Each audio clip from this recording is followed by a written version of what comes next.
성도 여러분 안녕하십니까? 우리 주님이 다시 오신다고 하는 재림의 나팔 소리, 주님의 발자국 소리를 듣는 시간입니다. 이번 기간 동안에는 주님의 재림에 오시는 여러 가지 다양한 준비된 이 과정들을 살펴보면서 마지막 예수님의 재림은 심판과 관련되어 있기 때문에 그 심판에 관한 얘기를 특별히 요한계시록을 통해서 여러분과 살펴보고 있습니다. 그러다 보니까 이번에 간단하게 좀 짧은 시간이지만 몇 번에 걸쳐서 요한계시록을 한꺼번에 그냥 완전히 숙지하게 되는 심판이란 주제로 요한계시록 한번 이렇게 숙지할 수 있는 좋은 계기가 돼서 여러분들에게 요한계시록을 좀 이렇게 다시 한번 정리할 기회가 되는군요. 이것도 또한 하나님이 이끌어주신 좋은 기회다 이렇게 생각하시면서 여러분 몇 번에 걸쳐서 요한계시록의 중심에 있는 심판의 모습을 이렇게 살펴보고 있습니다.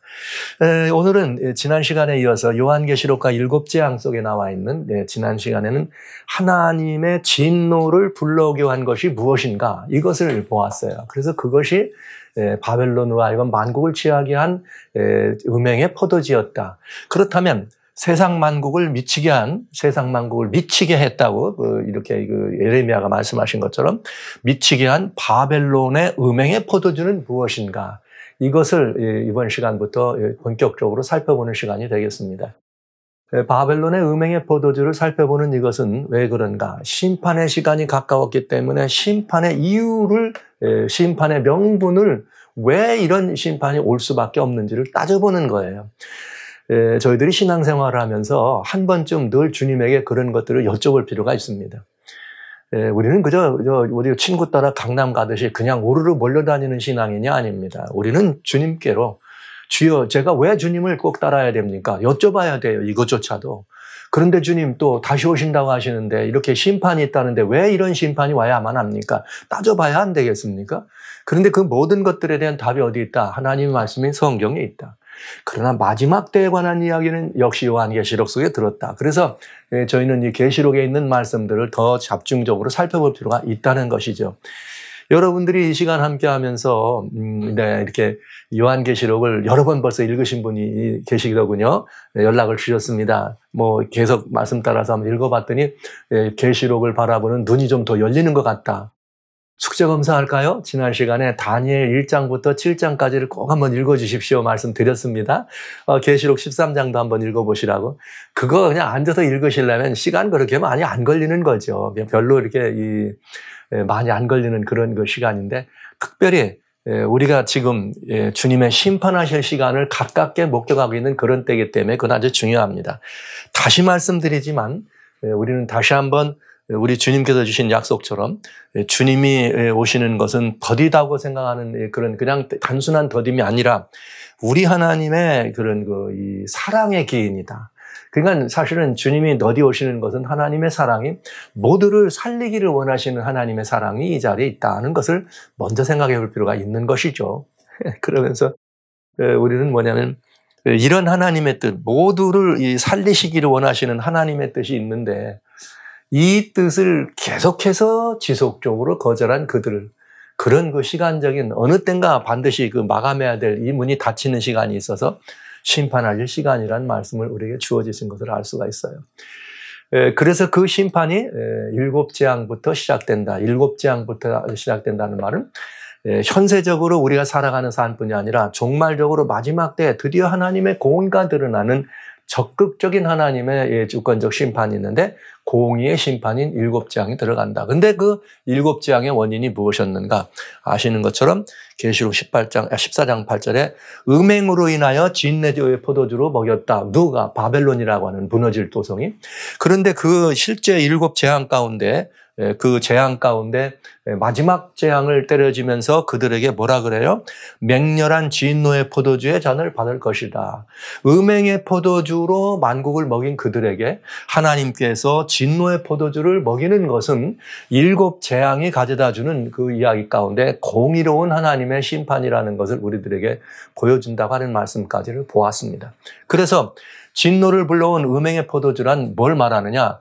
하나님의 진노를 불러온 바벨론의 죄를 말하는 것인데 그저 성경을 이제 임의대로 저희가 설명하면 안 되잖아요. 그래서 요한계시록 18장 1절로 3절에 무너졌도다 무너졌도다 큰 성 바벨론이요. 바벨론이라고 하는 성이 무너졌는데 그 이유는 귀신의 처소가 되어 있다. 바벨론이 전체 이 세상을 말한 거죠.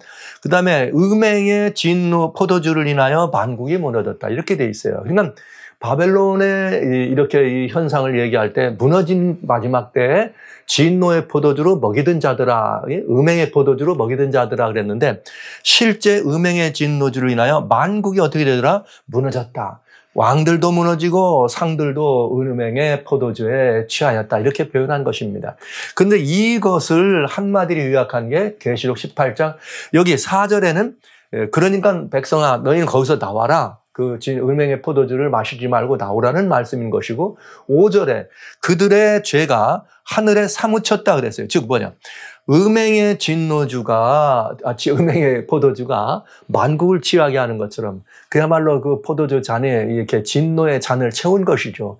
이것을 다른 말로 성경은 죄가 하늘에 사무쳤다. 여러분 얼마나 죄가 크면 하늘에 사무쳤다고 하시겠어요? 이 마지막 때 이 죄는 하늘에 사무친 죄다. 정말 이런 이야기들을 우리들이 보면서 이런 말이 있어요. 불가에 있는 예전에 유명한 성철 스님이라고 하는 분이 있는데 성철 스님은 스님이었지만은 성경을 천독을 하셨답니다. 그분이 주님을 영접하셨는지 안 하셨는지는 아무도 모르죠. 하나님과 두 분의 개인적인 관계니까. 근데 그분이 돌아가시던 그해, 이제는 오래전 얘기입니다. 돌아가시던 그해, 이런 표현을 해서 유명한 말이죠. 남녀 간에 지은 죄가 수미산을 넘었도다. 이렇게 돼 있어요. 불가에서 말하는 수미산이 가장 높은 산이에요. 가장 높은 산. 그 산이 가장 높은 산이고 그 산을 넘어야 뭐 극락이든 이런 것들이 가는 산이었는데 죄가 수미산을 넘었다. 근데 성경은 이렇게 표현했잖아요. 그 죄가 하늘에 어떻게 했다? 사무쳤다. 그러니까 완전히 죄가 관영한 세상을 의미합니다. 그러니까 음행의 포도주라고 하는 말은 이 땅에 관영한 뭘 말하는 거예요? 하나님을 대적하고 하나님을 이게 그 마음을 사무치게 한 죄들을 의미한다고 하는 것을 알 수가 있는 것이죠. 그래서 세상을 장악한 음행의 포도주는 뭐냐? 하늘까지 사무친 보다 죄다 이런 표현을 우리는 알게 되는 것입니다. 지난 시간에 이제 여기 저희가 보면서 이런 죄들을 살피는 것이 음행의 포도주가 만국을 취하게 하는 그 사건이 이제 드디어 온 세상에 두루 편만해 있는데 이 일은 요한계시록의 이렇게 전체를 살펴보는 가운데 그 중에 교한계시록 가운데 온 우주의 역사뿐만 아니라 지구의 역사를 통틀어서 하늘과 땅과 그 범위가 그다음에 역사의 시종과 마지막까지를 가장 광범위한 스펙타클로 설명해 준 성경이 딱 한 장 있는데 계시록 12장이다. 이 12장은 이 12장 속에 역사의 과거와 그때 당시의 현재와 오늘날 우리 미래가 포함되어 있는데 그때까지 뭐에 관한 얘기냐? 음행의 포도주, 그 다음에 인류에 지은 모든 죄들이, 인류가 가져왔던 모든 죄들이 계시록 12장까지 연결되다가 12장부터는 결국은 마지막 7장이 내리면서 뭘 먹게 된다? 음행의 포도주로 역사를 취하게 했던 이 모든 일이 진노의 포도주를 마시게 된다 하는 이야기가 계시록 12장의 이야기고 이 12장이 펼쳐지면서 7장에 관한 이야기가 나온다 하는 것이죠. 그래서 음행의 포도주를 우리가 살펴본다면 요한계시록 12장을 통해서 자세히 살펴보면 그 안에 굉장히 중요한 구속의 이치가 들어있어요. 그런가 하면 어둠의 흑역사, 요즘 흑역사라는 말을 많이 하잖아요. 어둠의 역사. 그 가운데 포함되어 있는데 지난 시간에 잠깐 구속의 역사를 통달하는 요한계시록 12장이다 이런 말씀을 드렸습니다. 그래서 구속의 역사를 시간이 넉넉해서 좀 한 장을 읽으시려면 요한계시록 12장을 읽으시면 다 될 거다 이런 말씀을 드렸는데 요한계시록 12장에는 여인의 이야기예요. 우선 첫 번째 중에 여인의 이야기, 새 여인. 아이를 낳아 해산하려고 하는 애쓰는 아이를 해산하는 여인. 그 다음에 아이를 낳고 그 다음에 뭐예요? 아이를 낳은 것으로 인해서 이렇게 쫓겨서 도망치는 여인. 그리고 마지막 때는 후손을 남겨서 용과 더불어 싸우는 여인이다. 그래서 세 여인의 이야기가 중심이다 말씀을 드렸죠. 그런데 그 세 여인의 이야기라고 하는 말은 하나님의 백성들의 이야기예요. 빛의 지상 대리자입니다. 선의 지상 대리자입니다. 하나님의 지상 대리자 백성들을 의미한 것입니다. 그래서 이것이 구약 성경 전반적인 이야기가 들어있는 것이 첫 번째인 여인가 아기를 가져서 애를 해산하려고 애써 부르짖들 하는 얘기인 거고요. 그 다음에 사복음서는 이 여인이 아이를 낳는 이야기고요. 그 다음에 사도행전부터 교회에 관한 이야기죠. 예수님이 십수가를 승천하신 이후에 교회에 관한 이야기가 두 번째 이야기고, 교회를 도망치는 여인이라 여기 표현했지만은 실상은 하나님은 1260일 동안 이 여인을 광야에서 양육하더라 이렇게 돼 있어요. 그래서 성경을 바라보는 안목에 따라서 내용이 달라집니다. 어떤 이들은 교회가 이렇게 오랜 시간 동안 핍박을 받았다 이렇게 표현하지만, 또 저는 이렇게 봅니다. 교회가 오랜 시간 동안 그 기간 동안 하나님의 품에서 양육받았다 이렇게 생각하는 거죠. 양육은 더 건장해지고 든든해지는 과정이라는 얘기입니다. 그리고 그 다음에 요한계시록의 마지막에는 여기 그 세 번째 여인에 관한 이야기가 13장부터 등장한다 하는 것을 요한계시록 12장은 보여주는데, 이 이야기는 구속의 이야기라 이거야. 뭐예요? 요한계시록뿐만 아니라 성경 전반의 이야기는 예수님이 오셔서 어떻게 인류를 구속하실까에 관한 예언이 되어 있는 게 구약 성경이고, 오셔서 그 일을 성취하신 것이 신약 성경이고, 그 다음에 예수님께서 올라가셔서 예수님의 은혜의 말씀을 믿고 순종한 사람들이 예수님의 증인이 되어 땅끝까지 복음을 증거하는 이야기가 바로 이렇게 오늘날 우리들이 사는 이야기고, 그 결과는 마지막이 뭐냐? 마지막 예수님이 재림하시면서 히브리서 9장 28절에 자기를 기다리는 자들을 데리러 오신다. 왜냐? 그들을 위해 뭐가 있어요? 상급을 예비했다. 영광의 보좌에 앉으시는 예수님의 아름다운 이야기입니다. 그때에 영광의 보좌에 앉으실 때에 성도들에게는 상급이 예비됐지만, 그 성도들, 예수님의 복음을 영접지 않은 이들에게는 마귀와 그의 사자들에게 이렇게 준비되어 있던 마지막 멸망에 들어가는 심판이 있다는 것. 이것이 구속의 이야기예요. 이것을 요한계시록 12장에서는 이렇게 세 여인의 이야기를 통해서 구속의 이야기를 완벽하게 보여준 것입니다. 그래서 여기 지난 시간에 말씀 안 드렸지만 꼭 기억하실 건 이거예요. 하나님의 여인은 메시아를 뭐 하는 거예요? 해산하려고.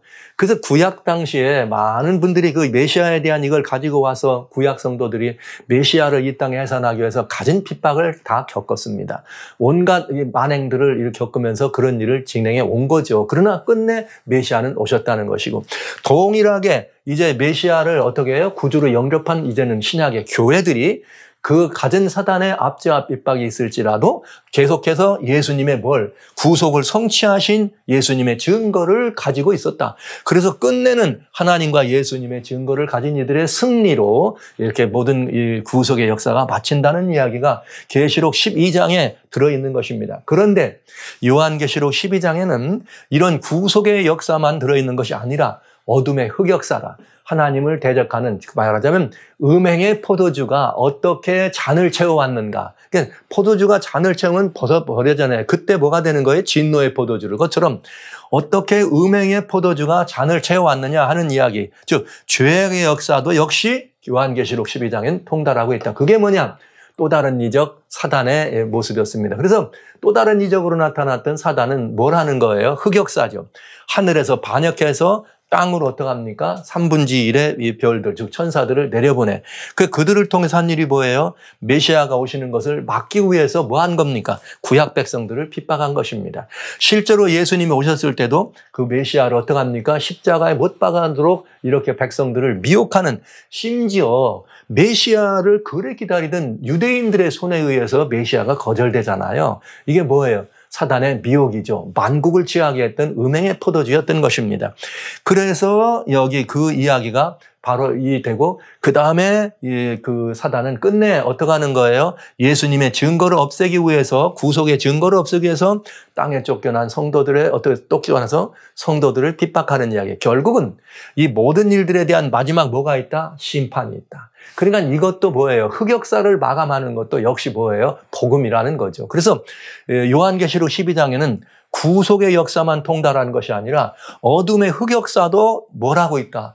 계속해서 장구간에 걸친 광범위한 스펙타클로 우리들에게 증가하는 성경이 요한계시록 12장이라는 것입니다. 이렇게 해서 여러분들은 요한계시록 12장만 잘 이해하시면 한 장의 성경 전체를 이해하실 수 있어요. 아, 기독교 신앙이 이런 것이구나 이렇게 이해할 수 있습니다. 그래서 여러분들에게 요한계시록 12장을 제가 아주 강조하고 또 강조해 드립니다. 그래서 굉장히 중요한 이거를 완벽히 이해하면 이 땅의 교회 안에 거짓 것들은 틈탈 수가 없습니다. 이 교회 안에 뭔요 또 이게 어둠의 이런 것들이 역사할 길이 보이지 않는다는 거죠. 얼마든지 교회는 세상을 이길 수 있는 곳이 될 수 있다는 것을 여기서 배울 수가 있게 되는 것입니다. 자, 그리고 꼭 한 가지, 사단은 하늘에서 반역을 했지만 예수님 십자가 이후에는 땅으로 추방했는데 영원히 추방됩니다. 땅으로. 그래서 하늘에는 현재 우리가 있는 머물른 하늘에는 뭐가 없다? 사단이 없다는 것이죠. 그 대신 사단이 하늘에 없다는 말은 어디 있다는 뜻이에요? 땅에 와 있다는 거예요. 누가 고난받아요? 성도들이 고난받는 것입니다. 사단의 백성들은 고난이 필요 없죠. 그와 함께 희희낙낙할 수 있겠죠. 그러나 어떻게 돼요? 계시록 14장에 뭐라 그랬어요? 그 짐승과 짐승의 우상에 경배했던 사람들, 바벨론의 사람들은 어떻게 된다? 밤낮 쉼을 얻지 못할까는 포상이 있는 것을 알 수가 있는 거죠. 그래서 이 죄악의 역사를 통달하는 게 요한계시록 12장인데 이 죄악의 역사를 예언 속에서 우리들에게 구체적으로 보여준 성경이 있다. 그게 뭐냐? 다니엘 7장이었다. 그리고 다니엘 7장은 요한계시록 13장에서 어떻게 된다? 같이 중복되면서 연결된다. 요것만 여러분들이 이해해 주시면 구속의 역사뿐만 아니라 죄악의 역사를 통달할 수가 있겠습니다. 다니엘서에는 구속의 역사도 역시 마찬가지로 정확하게 묘사되어 있는 것을 우리는 알 수가 있습니다. 자, 그래서 이제 저희는 뭘 봐야 되는가? 만국을 미치게 한 음행의 포도주라고 하는 것은 이미 하늘에서부터 시작해서 온 우주를 그렇게 적시게 하고 만국을 적시게 하는 그런 이 하나님을 대적하고 사단이 하나님의 백성들을 대적하는 그런 모든 일의 역사라는 것을 알 수가 있는 거죠. 그래서 그 역사는 이 땅에서는 어디부터 시작됐는가? 창세기 3장 뱀의 미혹입니다. 뱀은 옛뱀 곧 마귀라고도 하는 사단입니다. 사단의 미혹이 어떻게 됐어요? 뱀이 여자에게 이르되 너희가 결코 죽지 않는다. 이 결코 죽지 않는다는 말을 들은 인류가 어떻게 된 거예요? 그 선악과를 사단의 말을 듣고 우리가 따먹은 것이죠. 그래서 여자가 그 실과를 따먹고 선악을 알게 하는 나무의 열매입니다. 자기와 함께한 남편에게도 주매 그도 먹은지라. 이러니까 두 사람만 있을 때 둘이 다 먹었으니까 만국이 먹은 거죠. 맞아요? 틀려요? 네. 둘밖에 없었는데 둘이 다 하나님을 대도했으니까 만국이 다 취하게 된 거잖아요. 네. 이렇게 된 것입니다. 자, 이런 역사를 우리는 보게 된다는 것이죠. 그래서 여기서부터 인류는 우리 인류, 이 땅에 있는 지상에 있는 인류는 이런 뱀의 미혹이 있다. 그러면 하늘에서 천사를 3분지를 내려보냈다고 하는 이야기가 바로 이 얘기인 것입니다. 이런 얘기죠. 여인이 어떻게 되는 거예요? 아, 이렇게 되는 바람에 여인에게 여자의 후손에 대한 이야기가 창세기 3장 15절에 영역이 되는 것이고요. 그 다음에 이렇게 범죄한 이후에 얼마나 사람들이 이렇게 이 죄악에 침륜됐느냐. 창세기 6장 5절로 7절에 여호와께서 사람의 죄악이 세상에 관영했다. 와우. 그렇게 두 분이 어떻게 된 거예요? 우리 인류의 첫 조상이 하나님을 떠나는 죄를 범하더니 그 둘이니까 완전히 세상에 관영한 거죠. 그러더니 그 후손들이 나왔는데 완전히 세상에 죄악에 관영했다. 그래서 사람의 마음의 생각과 모든 개혁이 항상 아까뿐임을 보시고 하나님이 얼마나 죄악이 높았으면 땅 위에 사람 지었음을 한탄하셨다 이렇게 됐어요. 한탄하시고 마음에 근심하셨다. 아까 계시록 18장 5절에 뭐라 그랬어요? 그들의 죄가 하늘에 사무쳤다. 하나님이 뭐 하셨다는 거예요? 한탄하셨다 이 말이에요. 야, 사람이 이래 악할 수가 있나? 이래 악할 수가 있나? 이렇게 된 거죠. 그래서 하나님께서 뭐라 했는가? 내가 창조한 사람을 지면에서 어떡한다? 쓸어버리겠다. 그래서 시작된 게 뭡니까? 노아의 홍수입니다. 자, 이래 노아의 홍수가 난 다음에 하나님께서 노아 다 이제 없어졌으니까 아담과 하와 둘만 있는 것처럼 노아의 8 식구만 남았습니다. 그러니까 두 번째 인류의 시작이라고 볼 수 있죠. 두 번째 인류의 시작. 예, 첫사람 아담과 하와가 아니고 노아와 그의 가족들입니다. 그런데 거기에 이 언약을 새로 세웁니다. 뭐라고 세웠느냐? 창세기 9장 1절에 주님 말씀하시기를 내가 너희와 언약을 세우리니 다시는 모든 생물을 홍수로 멸하지 아니할 것이라. 땅을 침몰할 홍수가 다시는 있지 아니하겠다. 이렇게 됐어요. 이게 이제는 홍수로는 세상을 멸망시키지 않겠다 얘기한 거죠. 그러면서 주님이 뭐라고 하셨는가 하면 하나님이 노아와 그 아들들에게 복을 주며 그들에게 이르시되 생육번성 땅에 충만하라. 창세기 1장 26절로 28절에 하나님의 형상대로 남자와 여자를 창조하시고 그들에게 복을 주시면서 땅을 정복하라. 복을 주시면서 생육번성 충만하라. 이렇게 복을 주셨어요. 동일한 복을 누구한테 준 거예요?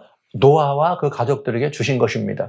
이게 굉장히 중요해요. 그래서 다시 세운 언약이에요. 다시 이제 너희가 제발 좀 그렇게 하지 말고 이제 좀 봤지? 세상에 악이 관영하니까 이렇게 쓰러지는 거 봤지? 그러니까 너희들은 그 악의 풀을 들지 말고 죄악에 참여하지 말고 어떻게 하라는 거예요? 하나님을 경배하면서 어떻게 땅에 이렇게 생육번성 충만하라. 이렇게 주님의 새로운 언약을 세워주신 거죠. 그런데 그래서 땅에 충만하라, 생육번성 땅에 충만하라 했는데 무슨 일이 벌어지는가? 창세기 11장 1절로 4절에 보면 인간의 사악함이 다시 드러나는 걸 보게 됩니다.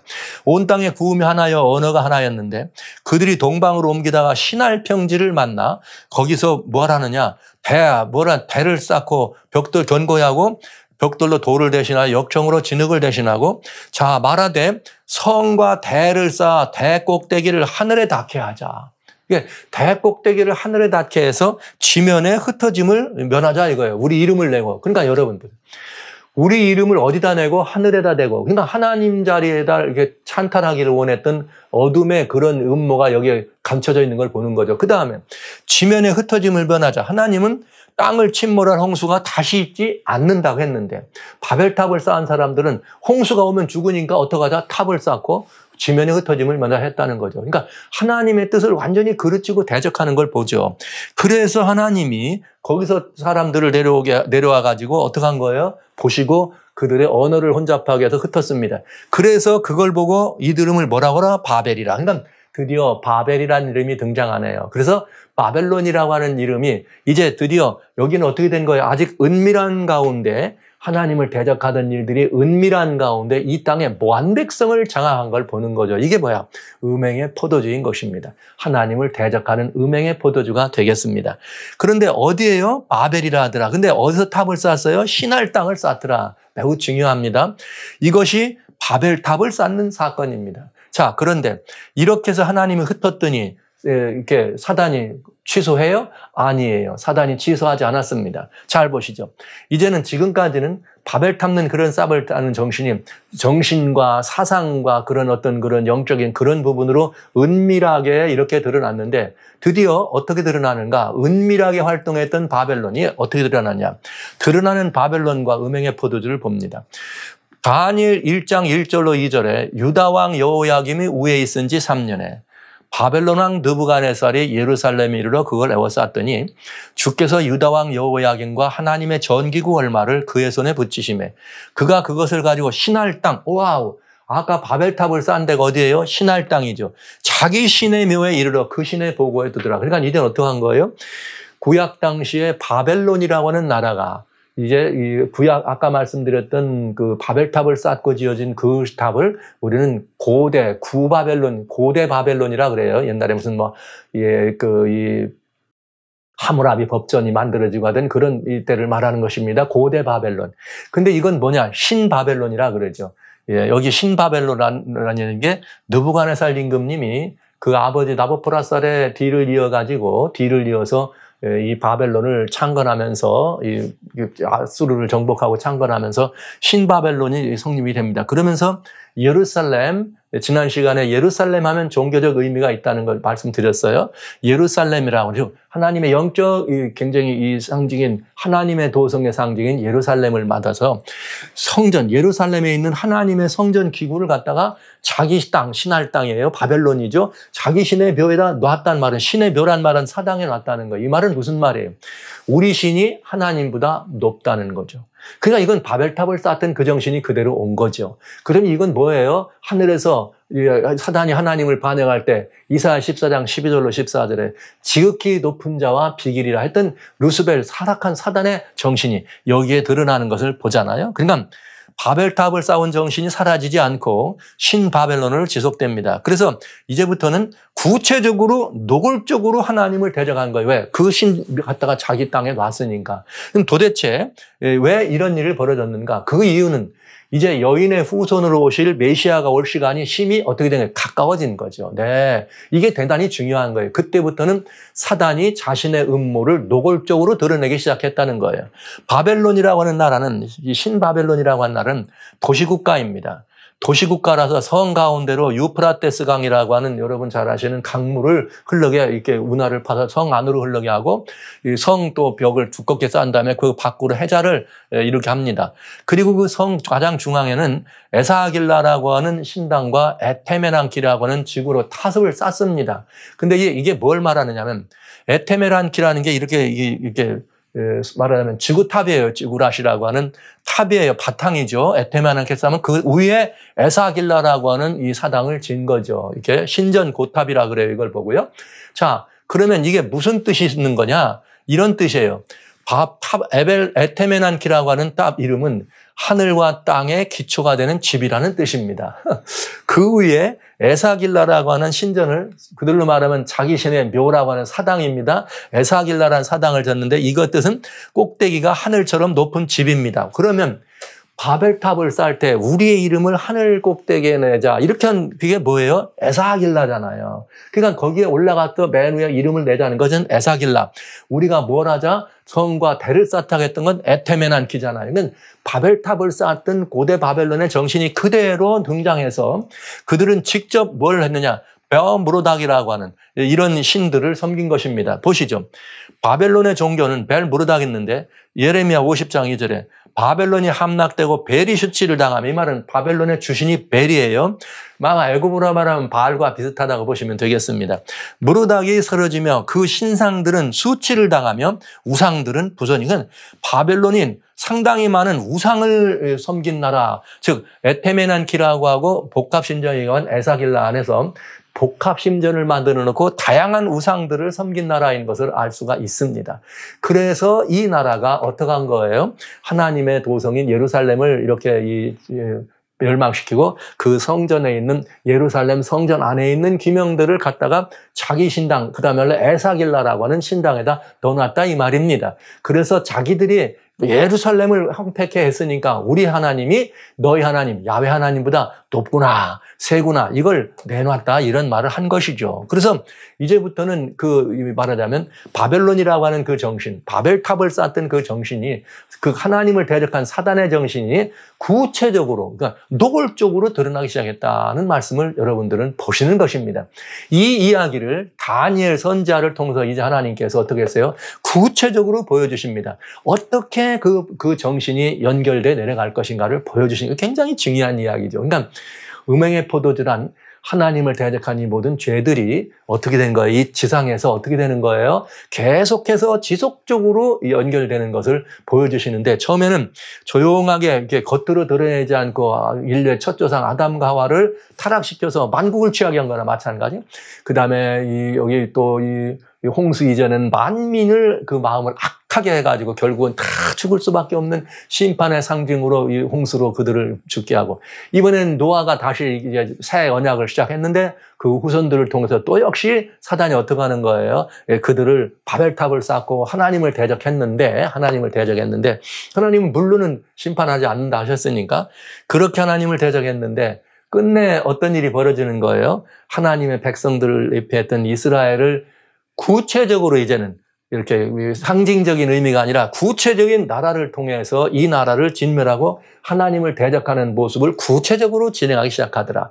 그것이 다니엘서에 기록되어 있는 역사인데 그때 그 역사가 있던 바로 그 바벨론 나라에서 선지자 다니엘을 통해서 이 역사가 어떻게 진행될 것인가를 보여주셨다는 거죠. 무슨 역사가? 흑역사죠. 어둠의 역사가. 그래서 이 어둠의 역사를 따져보면 음행의 포도주와 그 역사적 정체를 살펴볼 수가 있게 되겠습니다. 바벨론왕 벨사살 원년이란 말은 기원전 553년을 말합니다. 벨사살은 느부갓네살 임금의 손주뻘됩니다. 벨사살의 아버지는 나보니더스입니다. 그런데 이 나보니더스는 정치에 별 관심이 없는 바람에 아들을 먼저 자기가 어디 뭐 다른 데 출정하거나 다른 데 가면 아들을 다시 자기 위에 자기가 살았을 때 아들을 세워놔. 섭정왕처럼. 그래서 벨사살 원년은 기원전 553년입니다. 거의 고대 세계의 역사적 예언이 거의 많이 정확하다고 보셔도 돼요. 연대적으로. 바벨론이 있던 다니엘이죠. 다니엘이 바벨론에 끌려갔는데, 자, 바벨론이 꿈을 꾸고 이상을 받은 다음에 꿈을 기록했다 이렇게 했어요. 근데 그 꿈의 내용이 뭐냐? 내가 밤에 이상을 봤는데 하늘에 네 바람이 큰 바다로 몰려 불더니 큰 짐승 넷이 바다에서 나왔는데 모양이 각각 다르더라. 이 굉장히 이상한 모습 아닙니까? 근데 이게 무슨 말이냐?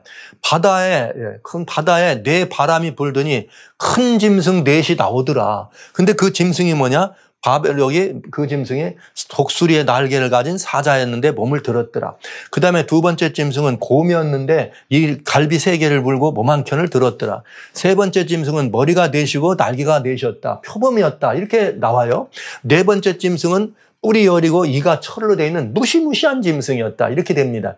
그러니까 그 짐승의 모습은 어떤 짐승인지 이렇게 설명되지 않아요. 다만 10뿔이 있고 입이 천리빨로 되어 있는 무서운 짐승이다. 이렇게만 되어 있습니다. 그러면 이게 무엇을 의미하는지를 우리는 알아야 되잖아요. 그러면 다니엘이 이 계시를 받았으니까 특별히 다니엘은 그 짐승이 무엇을 의미하는지에 대한 답을 알 수 있었지 않겠어요? 왜요? 계시를 주신 분한테 여쭤볼 수 있으니까. 아니면 하나님께서 계시를 주시면서 설명해 주시든지 따져보겠습니다.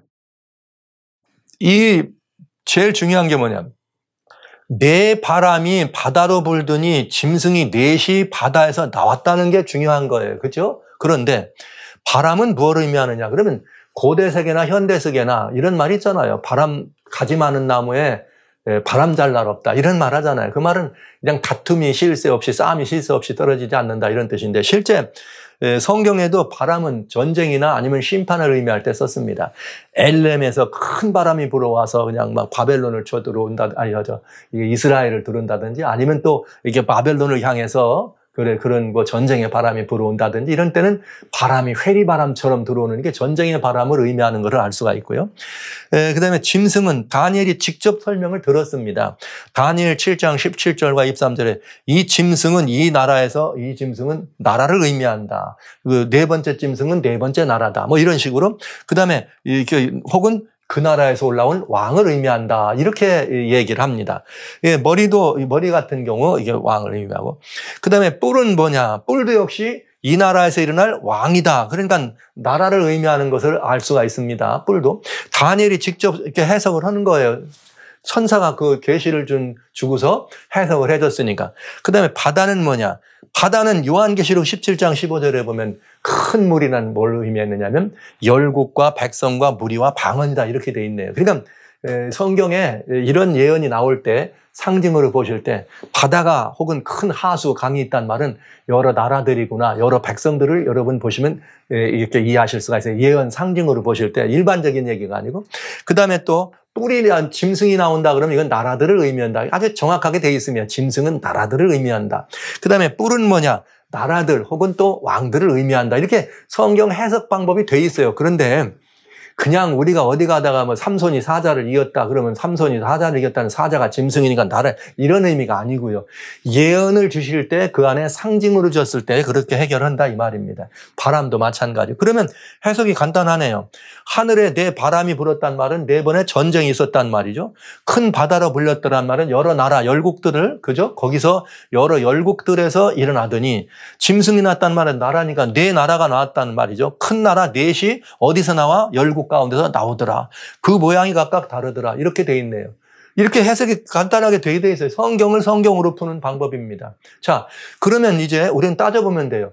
큰 바람이란 말은 전쟁이 일어나더니 네 나라가 나왔다. 근데 그 네 나라가 어떤 나라냐? 사자 나라요, 곰 나라요, 여기 표범 나라요, 열뿔 가진 나라더라. 이렇게 돼 있네요. 이게 성경 너무 재밌잖아요. 그러면 다니엘이 이제 이걸 풀 때 다니엘 자기가 있을 때 맨 처음에 나온 짐승이 사자니까 이건 사자구나 이렇게 생각할 수도 있겠죠. 그러나 우리는 또 그건 다니엘이 그렇게 말하지 않았으니까 이 왕에 대해서 우리가 한번 성경으로 한번 풀어보는 거죠. 사자는 이때 당시에 뭘 의미했는가? 성경으로 풀어보면 이렇게 돼 있어요. 예레미야 50장 17절에 이스라엘은 흩어진 양이라. 사자들이 그를 따르도다. 처음에는 아수르 왕이 먹었고 다음에는 바벨론 왕 느부갓네살이 그 뼈를 꺾었도다.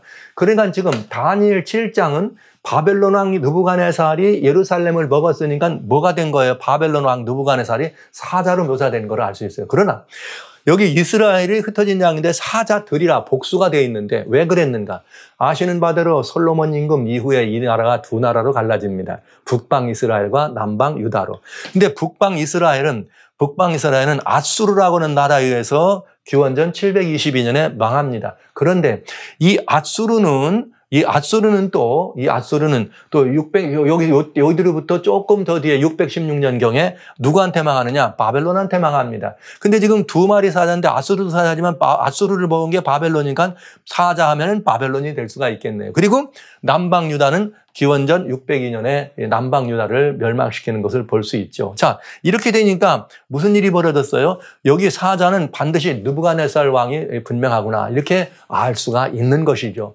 그러나 성경 이렇게 임의대로 그냥 풀면 안 되겠다 이 말이죠.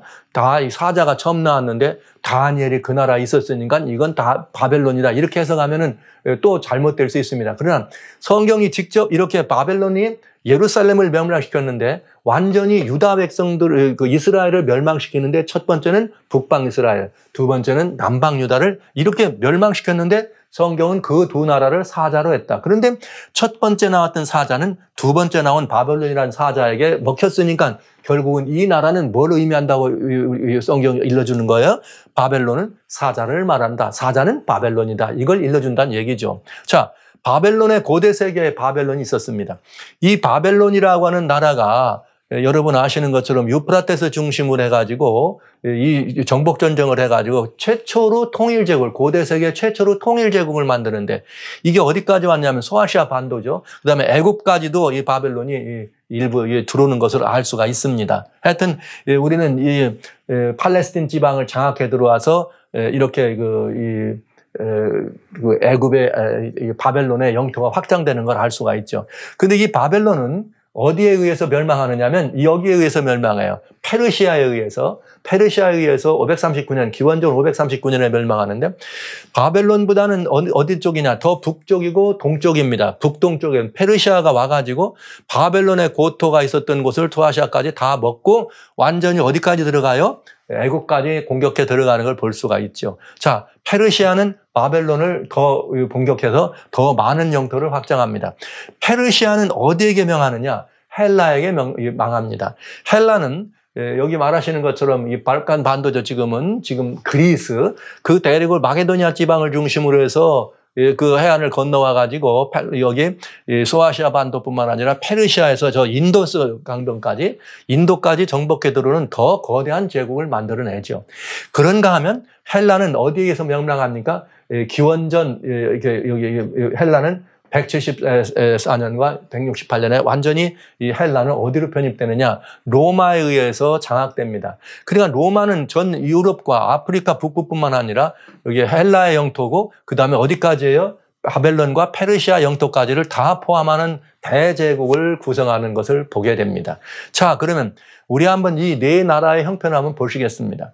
바벨론이 차지하고 있는 이 나라, 그 다음에 페르시아는 이거보다 조금 더 넓은 나라, 그 다음에 헬라는 이거보다 더 넓은 지역, 로마는 이거보다 더 큰 지역을 이렇게 침공해서 넓혔습니다. 그런데 참 놀랍게도 이 네 나라들이 공통적으로 이렇게 조차한 나라, 즉 파괴시킨 나라가 어디냐? 바로 예루살렘이에요.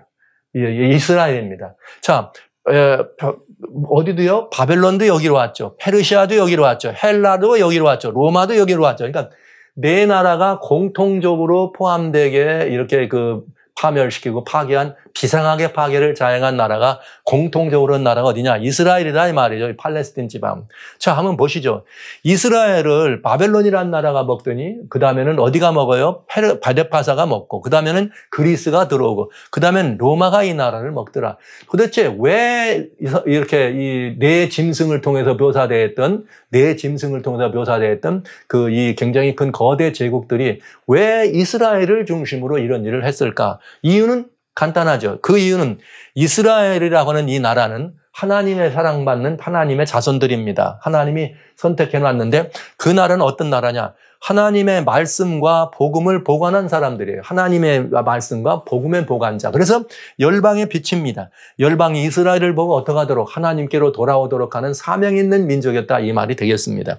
그런데 또 하나 중요한 건 뭐냐? 이 이스라엘로 누가 오시는 거예요? 메시아, 그리스도가 출생할 형통이 오시는 거죠. 자, 그러니까 여러분, 네 나라가 공통적으로 여기를 이제는 물리적으로 이 나라를 공격해 들어온 것은 이제 구체적으로 뭘 막기 위한, 메시아가 오는 것을 막기 위해서 노골적으로 드러낸 사단의 뭐라는 걸, 음모라는 걸 우리는 이렇게 보시면 정확하게 알 수가 있다고 하는 것이죠. 이게 성경에 예언이 되어 있는가? 있다. 그게 무슨 말이냐?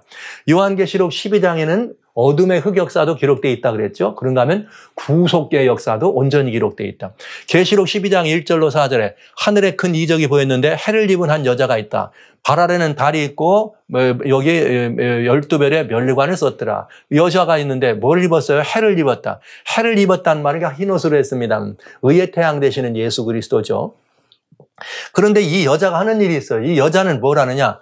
아이를 베어 해산하게 되면 아파서 애써 부르짖더라. 이 여인이 아이를 낳으려고 그래요. 그랬더니 또 다른 이적이 보여요. 그건 용이죠. 또 다른 비적이 있는데 용인데 7머리 10뿔 가진 용이 있었다. 근데 7마리 10뿔 가진 용에 머리에 7면류관이 있더라. 그런데 꼬리가 하늘별 3분의 1을 던져가지고 하는 일이 뭐냐? 용이 해산하려는 여자 앞에서 그가 해산하면 그 아이를 삼키려고 하죠. 딱 나오죠. 이 여인이 해산하면 그 해산한 아이를 어떻게 하려고? 삼키려고 먼저 뭐 하고 있더라? 하늘별 3분의 1을 내려보내가지고 이 여인을 뭐 하더라는 거예요? 핍박하더라. 즉 메시아가 오는 것을 막기 위해서 어떻게 한 거예요? 여기 이렇게 갖은 이 모습으로 이거를 이렇게 하나님의 백성들을 핍박한 것을 알 수가 있죠. 그래서 7머리 10뿔 가진 하늘에서 타락한 이 배도한 용이었습니다. 용은 사단이었습니다. 머리에 면류관이 있었습니다. 10뿔 가진 붉은 용이었습니다. 그가 여인이 아이를 낳으면 삼키려고 애써 부르짖더라. 그런데 7머리 10뿔 가진 이 용이 땅으로 자기의 대리자들을 내려보냈는데 이 아이가 나면 안 되니까 이제는 어떻게 된 거예요? 구체적으로 어떤 일을 지켜주려느냐? 구체적으로 이렇게 이 사자로 해서 곰으로 해서 표범으로 해서 여기 이 무서운 천리발을 가진 이 나라로 등장해가지고 하나님 백성들을 어떻게 하더라? 이렇게 핍박하면서 누가 오지 못하도록, 메시아가 오지 못하도록 하더라. 이거 누구의 전술이에요? 사단의 전술인 걸 알 수가 있습니다. 그러니까 이거는 저희가 어떤 다른 거를 얘기할 필요 없죠. 그냥 성경 그대로 보시면 이게 그런 의미였구나, 이해가 되는 거예요. 요한계시록 12장의 내용이 이제 이해되시는 것이에요. 저희가 거기 여자가 아이를 가지면 애써 부르짖더라, 이 말을 좀 확대 해석해가지고, 하나님의 교회 아닙니까? 참 여인은. 구약 당시는 메시아를 해산하라고 애를 썼고, 신약에는 어떤 여자냐? 이 도망치지만 여자는 항상 뭘 탄생시켜야 돼요? 아이를 낳아야 돼. 그래서 이 여자가 뭘 낳습니까? 여자의 후손을 낳는 것입니다. 이렇게 되는 거죠. 그러니까 여기 중요한 건 뭐냐? 이 여인은 항상 메시아를 해산해야 된다. 제가 이런 표현을 써요. 그래서 그리스도인은 또 우리는 늘 우리의 삶을 통해서 예수님을 해산하는 그런 말하자면 존재가 돼야 된다 하는 말씀을 저는 종종 드리게 됩니다. 그래서 이런 이야기입니다. 자, 그럼 한번 보시죠. 이 나라들을 통해서 이게 네 나라가 등장했는데 바벨론입니다. 바벨론이라고 하는 나라를 어떤 일을 했느냐? 예루살렘에 들어와 가지고 이스라엘을 진멸하면서 이스라엘을 완전히 다 이렇게 뭐로 가져갔어요? 다윗의 나라죠. 이스라엘은 다윗의 왕국을 왁성하면서 그 하나님의 성전 기구를 갖다가 신할 땅으로 가져갑니다. 뭘? 처음으로 이스라엘을 패망시킨 나라예요. 그 나라가 누가 올 거예요? 메시아의 계보. 어디로 옵니까? 다윗의 왕국. 즉 무슨 말이에요? 다윗의 자손으로 온 메시아를 막기 위해서 이 사자를 보낸 것이죠. 그런데 여러분, 이것이 결국은 사단이 이 사자와 같이 무서운 용맹한 이런 짐승으로 나왔지만 실패합니다. 결국은 어떻게 되는 거예요? 다음 나라 페르시아에 의해서 멸망합니다. 근데 이 페르시아는 어떤 일을 했느냐? 페르시아는 곰으로 묘사됐어요. 두 번째 짐승 페르시아가 곰으로 묘사됐는데, 여러분 아시는 것처럼 에스더서를 보면은 페르시아는 무슨 일을 하는가? 유다 족속들을 없애려고 그랬어요. 그러니까 이건 무엇을 의미하느냐면 메시아의 계보는 다윗의 자손이고 유다 지파죠. 그러니까 다윗의 왕국 이스라엘을 완전히 그 나라를 메시아가 오실 나라를 없앴다면은 바벨론은, 페르시아는 메시아가 오실 자손을 없앤 거예요. 유다 자손, 계보를 없앤 거예요. 그랬는데 또 페르시아가 실패하죠. 에스더 때 여러분 그 일이 일어나잖아요. 그게 에스더서 이야기입니다. 그랬는데 이제는 예수님 오실 때가 더 가까워지니까 이번 누가 등장했어요? 이렇게 헬라라고 하는 이렇게 나라가 등장하면서 어디까지 와요? 그리스, 예루살렘에 쳐들어옵니다. 알렉산더 대제가 여러분 예루살렘까지 쳐들어온 것을 여러분 역사 속에서 우리는 잘 알고 있잖아요. 그런데 알렉산더 대제가 있었던 헬라는 무슨 나라냐? 그러면 헬레니즘이라고 하는 철학의 나라였습니다. 근데 그런 헬레니즘이라는 철학을 가지고 들어와서 완전히 이스라엘을 헬레니즘화 하려고 한 것입니다. 아시는 것처럼 헬레니즘의 철학이라고 하는 것은 굉장히 유명하죠. 오늘날까지도 이 철학 사고는 세상을 장악하고 있으니까 말이죠. 그래서 그 메시아에 뭘 없애려고 했는가? 거기에 그들은 성소를 파괴하고 와가지고 이 양을 드렸던 거기다가 양을 못 드리고 돼지를 드리게 하고 이 하나님보다는 제우스 신상을 세우는 이런 일도 또 헬라가 하면서 헬레니즘 사상으로 이들을 메시아 사상, 유일하신 하나님 헬레니즘 사상으로 없애버리려 한 것이죠. 그러나 역시 그들도 실패합니다. 뭐래요? 여기 기원전 165년경에 마따디아라고 하는 유대 우국자사가 탄생하면서 이 헬라의 그 헬레니즘을 하려고 했던 엔티오코스 4세 에피파네스라고 하는 그 무시무시한 그 헬레니즘을 전파했던 왕을 쫓아내게 되지요. 자, 그런가 하면 헬라도 역시 무슨 일이 벌어지는가? 로마에 의해서 헬라는 문을 닫으면서 드디어 네 번째 나라가 무슨 나라가 되겠어요? 로마라고 하는 네 번째 나라가 되면서 로마의 손에 의해서 예수님이 어떻게 됩니까? 거절받습니다. 유대인의 왕으로 오신 예수님을 거절한 것이죠. 여러분 아시는 것처럼 예수님이 십자가에 달려 돌아가실 때에 무엇으로 고소받았는가? 유대인들이 이가 지금 우리의 유대의 왕이라고 합니다. 그러니까 로마가 이거 유대인은 왕이라 하느냐 그랬더니 우리에겐 왕이 없습니다. 누구 외에는? 가이사 외에는. 그러면서 로마에 의해서 이 메시아가 근절되게 되면, 그러니까 내 짐승이라고 하는 것은 여러분 자세히 보시면 결국은 뭘 의미했느냐 하면은 메시아를 막기 위한 뭐예요? 어둠의 지상 대리자였다는 걸 알 수가 있어요. 그런데 절묘한 거는 하늘에 있던 용이 7머리 10뿔 아닙니까? 내 짐승해 보세요. 하나, 둘, 셋, 넷, 다섯, 여섯, 일곱 아닙니까? 머리가 7이에요. 뿔이 몇 개예요? 10개.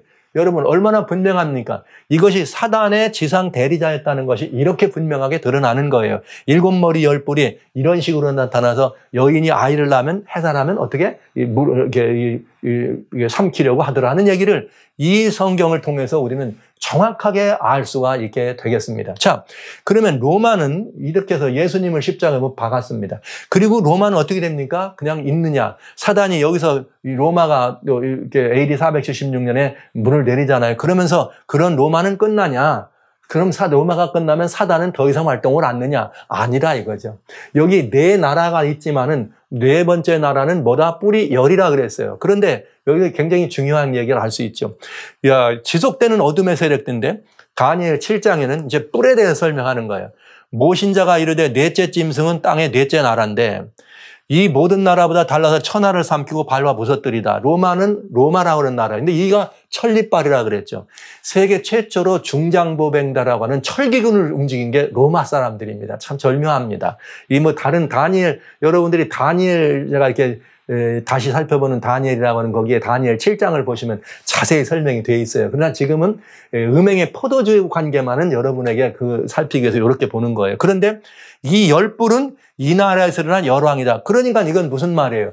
이 네 번째 나라는 네 번째 나라는 이 나라에서 10나라로 분열되면서 네 번째 나라가 끝나는 게 아니라 10나라로 나눠지더라. 이걸 알 수가 있잖아요. 그 후에 또 하나가 일어나서 먼저 있던 것과 다르고 새 왕을 복종시킨다. 그러니까 새 왕이라면 뿔이죠. 그러니까 이 10나라가 있는데 그 중에 하나가 나오면서 10 중에서 셋을 뽑아버리더라. 그리고 그 뿔이 무슨 일을 하느냐? 아주 노골적이죠. 그가 장차 말로 지극히 높은 자를 대적하며 하나님을 대적하며 또 지극히 높은 자의 성도를 괴롭게 하며 또 때와 법을 변개고자 한다. 이건 누구의 때와 법이에요? 하나님의 때와 법을 변고케도 하고 성도는 그의 손에 붙임받아 한 때와 두 때와 반 때를 지나게. 와우. 한 때, 두 때, 반 때 소리는 여러 번 들으셨는데 드디어 여기가 처음 등장하는 것입니다. 자, 이 말은 뭐냐? 네 번째 나라가 있었는데 그 짐승 가운데 천리빨을 가진 네 번째 나라가 있었는데 이 네 번째 나라는 10뿔을 가졌다. 근데 그 10뿔을 가진 나라인데 이 성경은 말하기를 이 10뿔은 이 네 번째 나라에서 일어날 나라더라 이거예요. 그러니까 이 네 번째 나라가 10나라로 분열되면서 지속되는 거죠. 그런데 10나라를 나눴는데 그 중에 작은 뿔 하나가 나오더니 3개를 뿌리 뽑더라 이런 말을 한 것이에요. 10나라를 나눴는데 그러면 메시아 십자가에서 예수님을 십자가에 못 박은 네 번째 나라. 그런데 십자가 이후에 네 짐승이 네 번째 짐승이죠. 그러니까 네 번째 짐승을 이어서 무슨 시대가 온다는 거예요? 이번에는 뿔의 시대가 온다는 거예요. 야, 왜요? 네 짐승 시대가 갔더니 네 번째 짐승 이후에는 뿔이 오더라. 이렇게 돼 있으니까요. 뿔의 시대가 온다. 이렇게 말하는 거죠. 그러니까 우리는 이렇게 보여줄 수 있어요. 짐승은 세속적 권세를 보여줍니다. 왕들이 나라라 그랬으니까. 근데 네 짐승의 뒤를 이은 뿔의 시대가 열린다. 왜? 뿔은 뭐예요? 네 짐승이 끝나고 그 나라를 이었으니까 네 번째 나라를 이었으니까 다섯 번째 세력이 된다 이 말이죠.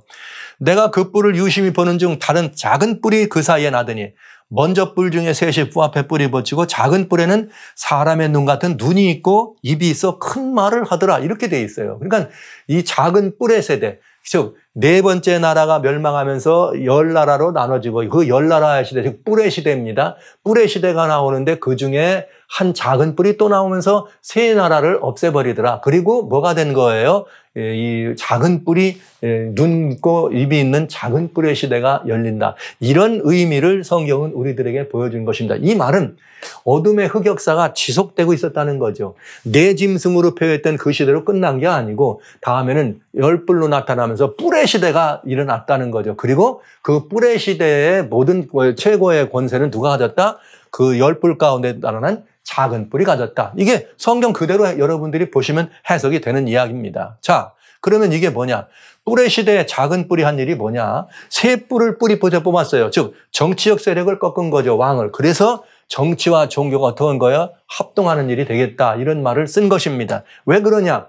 그는 정치적 세력으로 돌아왔는데 하나님을 말로 대적하고 성도들을 핍박하고 때와 법을 바꿉니다. 그 다음에 한 때와 두 때와 반 때 동안을 역사합니다. 자, 그러니까 보통 단순한 뿔은 눈이 있고 입이 있지 않아요. 그런데 이 작은 뿔은 눈과 입이 있어. 그러니까 이게 다른 세력이에요. 그러니까 이거는 뭐냐? 단순한 정치 세력이 아니라 이들을 함께 움직이고 호령할 수 있는 영적 세력을 포함했다. 결국은 정치와 종교적 세력이었다는 것을 알 수가 있네요. 그래서 십자가 이후에 어둠의 배도는 어떻게 진행되느냐? 하늘에서 쫓겨난 사단의 역사인데 성경에 뭐라고 되어 있어요? 십자가 이후에는 하늘에서 땅 위로 사단이 어떻게 해서 쫓겨나더라. 땅으로 쫓겨났습니다. 계시록 12장에 나왔죠. 처음 보신 거. 근데 6절과 14절에 뭐라고 하나 6절에는 1260년, 14절에는 한때, 두때, 반때라고 하는 기간 동안 성도들을 핍박해. 그러니까 지금 여기 나와 있는 이 작은 뿔이라고 하는 것이 계시록 12장에 이렇게 예언이 나와 있어요. 예언이 아니죠. 이때로 말하면 다 이게 예언이고 계시록 12장은 이 예언을 해석하도록 설명해 주는 거죠. 동일한 기간이 명시된 걸 알 수 있습니다. 그러니까 여기에 나와 있는 핍박하는데 작은 뿔의 시대는 곧 그러니까 뭐예요? 십자가 이후에 중세를 장악했던 중세를 의미한다는 것을 알 수가 있네요. 자, 보시죠. 보시면 너무나 분명합니다. 땅에 쫓겨나서 성도들을 핍박합니다. 여기 이 사단이. 그런데 얼마 동안 일을 하느냐? 얼마 동안? 계시록 12장 6절에는 1260일, 12장 14절에는 한 때와 두 때와 반 때 동안 성도들을 핍박하더라. 다니엘 작은 뿔에서는 어떻게? 여기 뭐라고 나왔어요? 한 때와 두 때와 반 때 동안. 계시록 13장에는 이것이 뭐라고 나왔느냐? 42달이라는 표현이 들어오네요. 그러니까 지금 우리는 또 한 번 여기에 나와 있는 구속의 역사를 이렇게 살펴보면서 어둠의 역사까지를 살펴본다고 할 때에 우리는 다니엘 7장과 즉 짐승의 시대에서 다니엘 7장이 네 짐승의 시대에서 뿔의 시대가 온다. 근데 이 뿔의 시대는 똑같은 동일한 계시록에 나오는 동일한 시대가 또 있더라. 네. 그렇죠? 예. 시대가 같은 기간 동안 일하는 이 뿔의 역사하는 시간 동안 똑같은 세력이 계시록 13장에 등장한다는 거죠. 그럼 우리는 따져봐야 되는 거예요. 이 세력이 무슨 세력인가? 자, 보시죠. 계시록 13장에 보면은 1절로 4절입니다. 1절로 4절에 보면 내가 보니 바다에서 한 짐승이 나오는데 뿔이 열이요 머리가 7이라. 그 뿔에는 열매관이 있고 그 머리들에는 참남된 이름이 있다. 이게 이상하네. 성경 가운데 두 번째 등장하는 7머리 10뿔의 짐승입니다. 첫 번째는 용이죠. 계시록 12장 3절에 나오는. 두 번째는 여기 요한계시록 여기 13장에 등장하는 여기 바다에서 나온 10뿔 가진 짐승이 되겠습니다. 1절에. 근데 이 짐승은 모습이 묘해요. 짐승은 표범과 같고 발은 곰 같고 입은 사자 같고 용이 자기의 능력과 보좌와 큰 권사를 두었다. 그러니까 이 짐승은 용의 뭐예요? 대리자인 것을 직접 설명해 주어요.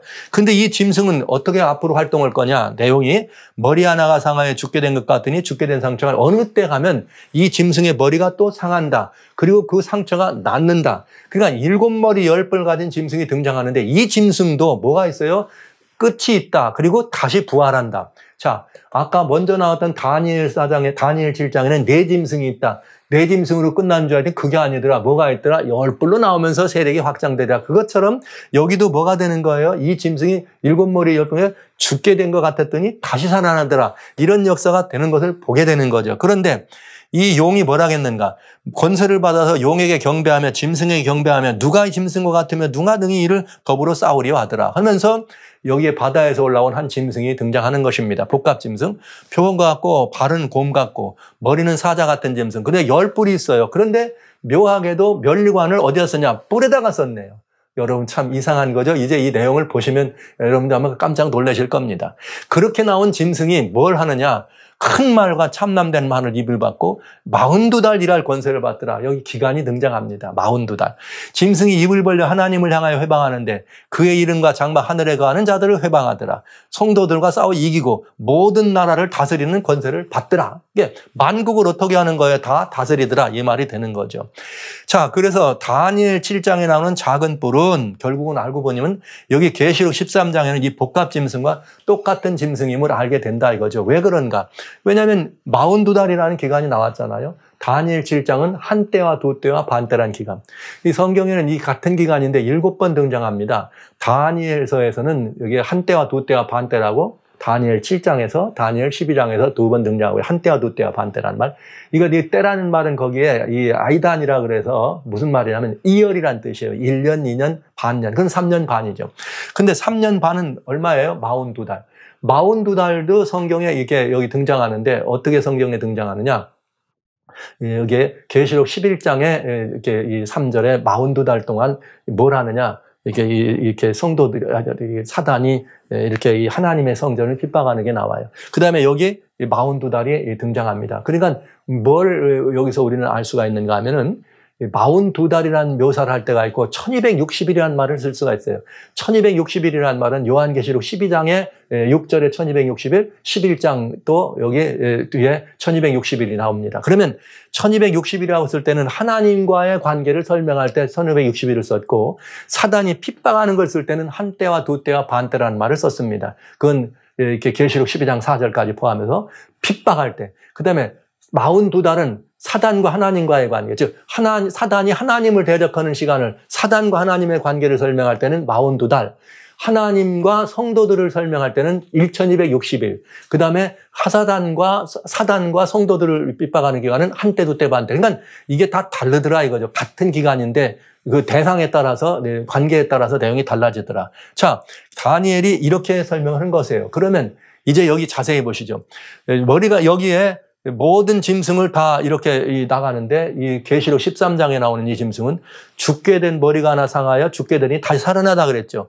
이게 어떻게 살아나느냐? 계시록 13장 후반부에 보면 짐승의 우상에게 생기를 주며 짐승의 우상으로 말하게. 마지막으로 짐승이 어떻게 살아나느냐면 우상으로 살아나는 걸 보게 돼요.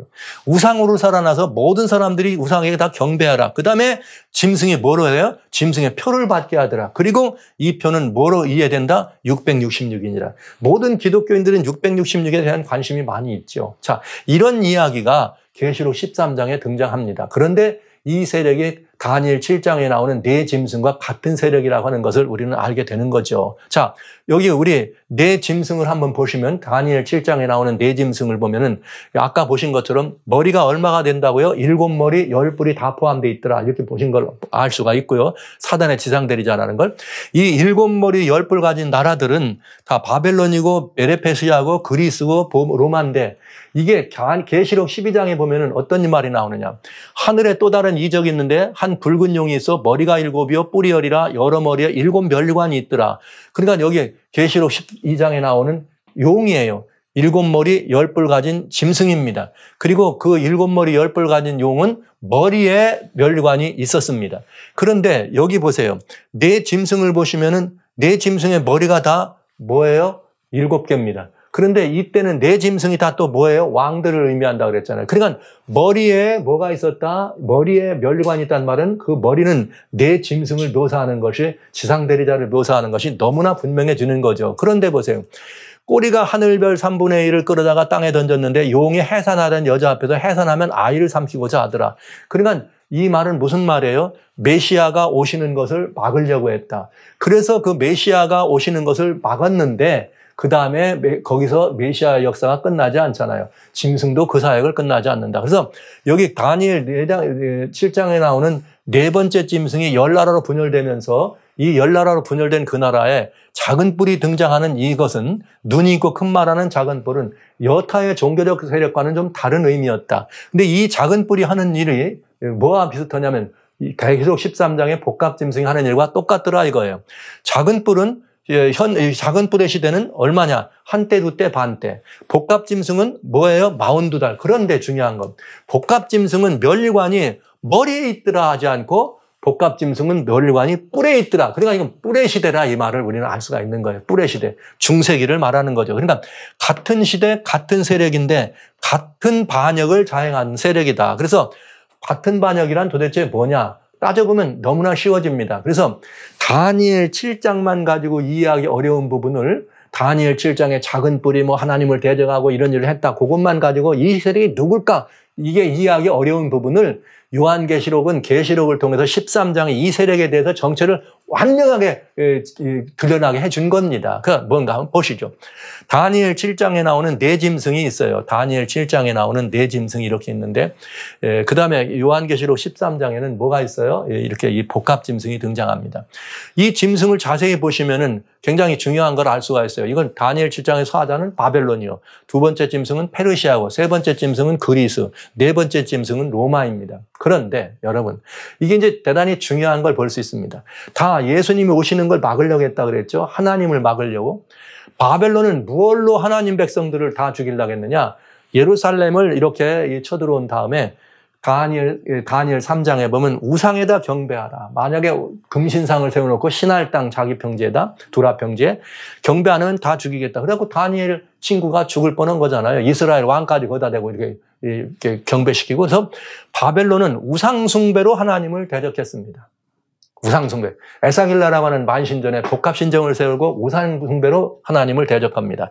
페르시아는 무슨 나라냐? 태양숭배로 하나님을 대적합니다. 여러분 아시는 것처럼 페르시아의 하만이 제사장이에요. 무슨 제사장? 태양신을 섬기는 제사장입니다. 거기다가 모르드게가 경배 안 했다고 뭐 한 거예요? 죽이려고 한 거예요. 이스라엘 자손을, 유다 자손은 누구나 다 죽이려고 한 게 뭐 때문에? 태양숭배를 하지 않은 여기 나라에서, 페르시아에서 태양 숭배를 하지 않았다 그래서 유다 백성을 죽이려고 한 것입니다. 헬라는 뭘로요? 이 사상 철학으로 했는데 헬라의 철학 사상 가운데 중요한 건 뭐냐? 이원론 철학입니다. 이 이원론 철학은 뭐냐? 보이는 건 악한 것, 보이지 않는 건 선한 것. 이렇게 돼 있어요.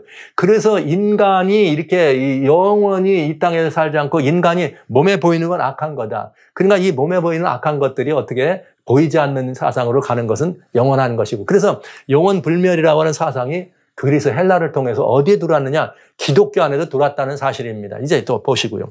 헬라, 로마는 법의 나라입니다. 법의 나라인데 이 나라는 법만 만드는 게 아니라 인간을 숭배, 황제를 뭐로 숭배했느냐?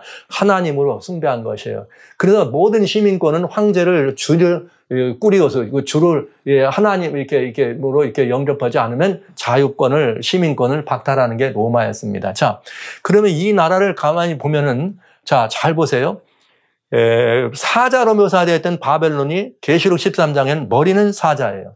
그 다음에 곰발이에요. 표범의 몸이에요. 저 짐승처럼 10뿔 가진 짐승, 멸관이 있다. 자, 그러면 뿔의 시대를 장악하고 살아왔던 작은 뿔의 시대는 계시록 13장에서 복합 짐승이 나오는데 이 복합 짐승을 보면은 어떤 성품에 어떤 성격의 일을 할지가 분명해졌다는 거죠. 뭐예요? 복합 짐승으로 등장하면 우상숭배와 태양숭배와 영혼불멸과 뭘 가지고 인간을 숭배하도록 하는 것이 뭐예요? 복합 짐승을 통해서 어떻게 할 거예요? 이렇게 이 만국을 취하게 할 거다. 이걸 우리가 알 수 있는 거죠. 자, 작은 뿔은 다니엘 7장의 작은 뿔은 네 번째 짐승에서 나오고 열나라 분열 이후 다른 것과는 다르고 눈과 입이 있고 그 다음에 세 뿔을 뽑습니다. 그 다음에 복합 짐승은 머리 하나가 상해서 죽게 됐지만 상처가 나와서 온 땅이 그를 따릅니다. 그리고 짐승의 정체는 666. 짐승의 표를 강요하게 됩니다. 우상과 표를 강요하게 됩니다. 그런데 뭐가 있는가? 두 세력의 공통점이 있더라 이거죠. 말로 다니엘 7장의 작은 뿔은 말로 하나님을 대적하고 계시록 13장의 그 복합 짐승은 참남된 말을 하고 작은 뿔 성도들 핍박 계시록 13장 성도들 핍박 작은 뿔 한 때와 두 때 반 때 계시록 13장 42달 이 다니엘 7장에서는 때와 법을 바꾸고 여기 그 계시록 13장에서는 하나님의 이름을 회방하더라 이렇게 돼 있어요. 여러분 법이라는 게 법을 하나님의 이 모든 것들을 이렇게 주권을 침해한 거잖아요. 하나님의 명예를 회방한 거와 마찬가지로. 이렇게 되니까 다니엘 7장부터는 그 작은 뿔은 사단의 마지막 지상대리자들의 전성기까지 보여줬다면 계시록 13장의 복합 짐승은 전성기부터 시작해서 뭘 보여준 거예요? 마지막 이 폐말 짐승의 우상과 경배를 죽게 된 상처가 살아나가지고 마지막 멸망에 들어가는 모습까지를 보여준 세력이니까 이 두 세력은 하나의 세력이다. 이렇게 볼 수가 있겠네요. 그러니까 이 세력이 하나의 세력이라면 우리는 뭘 할 수 있는가? 계시록 13장이 정확하게 이 작은 뿔에 한 걸, 그 다음에 여기 모든 사단의 역사가 어떻게 해왔는지를 보여주는 것이죠. 그렇기 때문에 이 모든 이 음행의 포도주는 여기에 다 들어있어요. 지금까지 짐승이 지속적으로 해온 우상숭배, 지속적으로 해온 태양숭배, 지속적으로 해왔던 영혼불, 이건 뭐냐면 예수님을 부정하는 사건입니다. 그 다음에 뭐예요? 이 법과 인간을 숭배하는 일들이 지속적으로 진행되고 왔다는 것을 우리는 알 수가 있다는 거죠. 그러니까 이게 뭐예요? 음행의 포도주의 내용이 무언가를 설명해주고 있는 거예요. 그래서 이제 우리는 여기에 나와 있는 것처럼 요한계시록 12장까지는 음행의 포도주, 만국을 취하게 한 음행의 포도주가 무엇인가 하는 것을 이것을 계시록 13장에서 완전하게 보여주고 이제는 그걸 마지막 계시록 13장에서 음행의 포도주로 만국을 취하게 하는 사건이 일어나면 하나님의 진노의 포도주를 먹게 되겠다. 이렇게 우리는 보게 되겠습니다.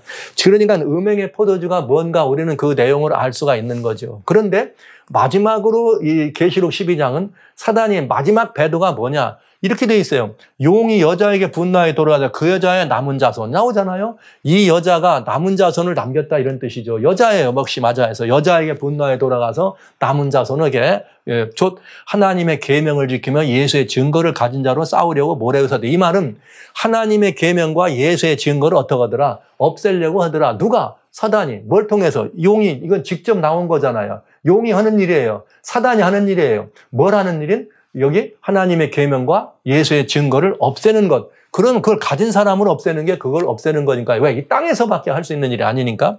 어떻게 하느냐? 하나님의 계명과 예수의 증거를 유린하는 것이죠. 왜? 하나님을 대적하는 사단이 하는 일이 이것입니다. 어떻게 해요? 바벨론의 독주로 세상을 취하게 한다. 그러면 계명과 예수의 증거를 어떻게 유린할 거냐? 핍박만 가지고는 된다 안 된다? 안 된다. 뭐도 필요해요? 미혹이 필요해. 그렇기 때문에 미혹으로 뭐 한다 그랬어요? 음행의 포도주로 만국을 어떻게 하더라? 취하게 하더라. 이렇게 됐잖아요. 어떻게? 음행의 포도주로 만국을 취하게 하더라. 그러면 그 음행의 포도주란 뭐냐? 아까 보셨죠? 네 짐승. 우상숭배하게 될 것이요. 태양숭배를 가리킬 것이요. 철학으로 그리스도인 메시아 사상을 없앨 것이고 그 다음에 인간을 숭배하는 일이 됐다. 이게 여러분 다니엘 7장과 계시록 13장에 작은 뿔과 복합 짐승을 통해서 우리들에게 보여준 매우 중요한 음행의 포도주입니다. 그럼 이것이 마지막 때 어떻게 된다? 마지막에 만국을 이렇게 취하게 했으면, 이걸로 해서 하나님의 진노의 포도주를 마셔야 된다면 우리는 어떻게 우상 숭배가 마지막 때 일어날 것인가? 어떻게 태양 숭배가 마지막에 일어날 것인가? 어떻게 철학이 예수님을 없애는 그런 일을 할 것이냐? 어떻게 해서 인간을 숭배하는 일이 있게 될 것이냐? 이것을 살피면 모두 다 뭐 하는 거예요? 하나님을 배정하는 사단의 최우선이 이것이고 이것이 음행의 포도주가 된다. 자, 이것 때문에 진노가 임하게 됐다는 것을 우리는 알게 되는 것입니다. 오늘 성경 연구 많이 했습니다. 여러분 어떠세요? 성경을 성경으로 풀어보니까 완전히 답이 다 있어요. 그러니까 오늘 우리들은 뭘 못했느냐? 성경을 성경으로 이해하기보다는 우리들이 가지고 있는 문화적 백그라운드를 가지고 성경을 이해하든지 아니면 어떤 교회면 교회가 가지고 있는 교리적 관념을 가지고 성경을 이해하니까 그런 각자 여러 가지 학설들이 등장하게 된 것입니다. 저는 여러분들에게 어떤 새로운 학설을 말씀드린 게 아닙니다. 성경에 나와 있는 말씀이 이렇게 연결이 된다는 거죠. 그래서 다니엘에 이렇게 예언했고 계시록에는 이렇게 말을 했다. 다 계시록 12장이 바로 이 문제에 대한 답을 다 제공해 준다는 거예요. 자, 이러면 마지막 때 음행의 포도주가 뭔지를 우리가 확실히 알고 그 포도주를 뭐 하면 돼요? 안 마셔야 될 거 아니에요. 이게 재림을 맞이한 사람들의 준비 아닙니까? 만약에 그걸 마시게 되면 진노의 포도주를 어떻게 된다? 마시게 된다. 그러니까 이게 하나님의 계명과 예수의 증거를 가진 사람들을 핍박하는 이유가 여기 다 들어있잖아요. 여기 보면 하나님의 계명에 우상 숭배하지 말라 그랬죠. 다른 걸 숭배하면 안 되잖아요. 예수의 증거를 이어 철학이라는 이런 인간 숭배 다 여기에 포함되어 있는 내용입니다. 그런데 이것이 구체적으로 마지막 때 어떻게 드러날 것인가? 이제 여러분과 같이 그 역사적인 근거와 말세 어떻게 드러날 것인가를 여러분과 같이 발표해서 알려드리면 이제 우리는 이 음행의 포도주를 피할 수가 있게 되겠습니다.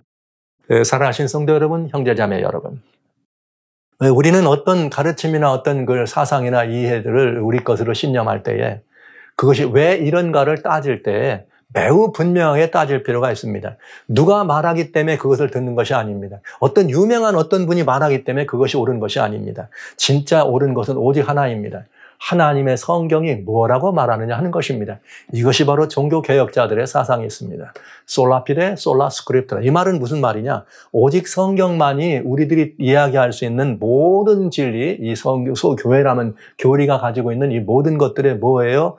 이 시금석입니다. 성경으로 따져봐야 돼요. 그리고 오직 성경만이 품성의 표준입니다. 그러니까 여러분 여기에 나와 있는 성경으로 성경을 풀어가는 이런 방법으로 성경을 보면 모를 게 없고 이해되지 못할 게 없다. 그런데 우리는 늘 지금까지 익숙해 왔던 것만을 따라가려고 한다. 유명한 누가 말하면 그냥 따라가려고 한다. 우리 교회 이렇게 교회가 안 돼. 여러분 아닙니다. 이제는 그런 것들을 버리시고 이제는 여러분 각자가 예수님과 직접 개인적인 관계를 확인해 보시면서 하나님의 말씀이 그런가 해서 여러분 따져보시기 바랍니다. 이번 시간에 여러분들은 매우 중요한 것들을 상당히 많은 분량을 여러분과 함께 또 나눴네요. 그래서 시간이 많이 갔습니다. 오늘 여기까지 말씀을 드리면서 이제 정말 중요한 본론이 되겠네요. 음행의 포도주가 뭐냐? 이건 여러분 보셔서 알았어요? 어떻게 마지막 때 이것이 우리들에게 만국을 취하게 하는 일로 역사하며 만국이 이걸로 미쳐갈 것이냐. 이걸 봐야 되지 않겠습니까? 왜냐하면 그것이 곧 일곱 재앙을 가져다 주는 것이기 때문에 그렇습니다. 사랑하신 성도 여러분. 하나님의 말씀 여러분들이 지금까지 이렇게 보신 것처럼 굉장히 중요합니다. 이제부터는 또 숙제 드리겠어요. 요한계시록 12장과 요한계시록 12장 이후에 13장으로 해서 이렇게 쭉 꼭 한 번 더 읽어주시고 다음 시간 여러분 함께 하시겠습니다. 예수 그리스도 외에는 우리에게 답이 없습니다. 하나님의 계명과 예수의 증거가 여러분의 심령 속에 인쳐진 사람인지를 확인해 보시고 그 인쳐진 그대로 우리의 삶을 그렇게 살아주시기를 주의 이름으로 축원합니다.